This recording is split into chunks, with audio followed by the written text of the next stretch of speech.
Welcome to Jayco. Today we're going to take you on a walkthrough and show you some of the main steps in the building process. The first step is bringing in the frames and beginning to build on those. The frames come in from a local vendor, and each frame is custom built to a specific floor plan. Some of our competitors modify stock frames, which can weaken the integrity of the frame. The floors are assembled offline, the core of the floor being a wooden frame, onto which we are going to install a tongue and groove plywood decking. Then they flip the floor over, and then we cover the underside of the floor with a plastic that we call Polyflex, which serves as a moisture barrier to the underside of the floor. After the floors are installed, we flip the frames completely upside down and install a number of items underneath the floor. Some of the items we install at this stage: first, your holding tanks, your propane lines. We run some wiring through the floor. We install fiberglass insulation. And then after inserting insulation, we're going to install what we call an underbelly cover. Before the unit moves on to the next workstation, we're going to install what we call stabilizer jacks.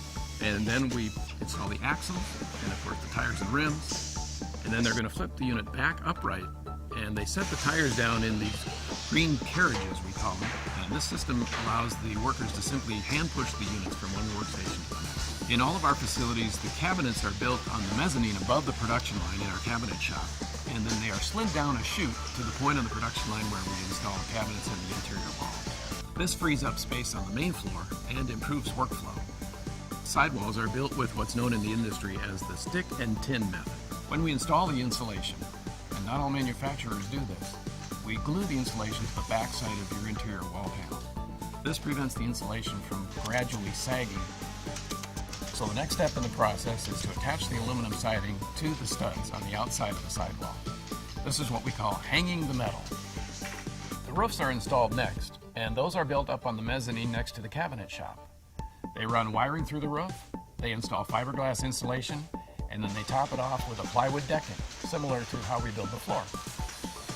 We refer to our roof as a Magnum Truss roof system, which involves certain steps that we take that a lot of our competitors don't.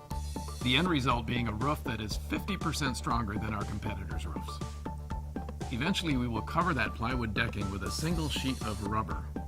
The rubber membrane's job is to cover all those seams in one fell swoop.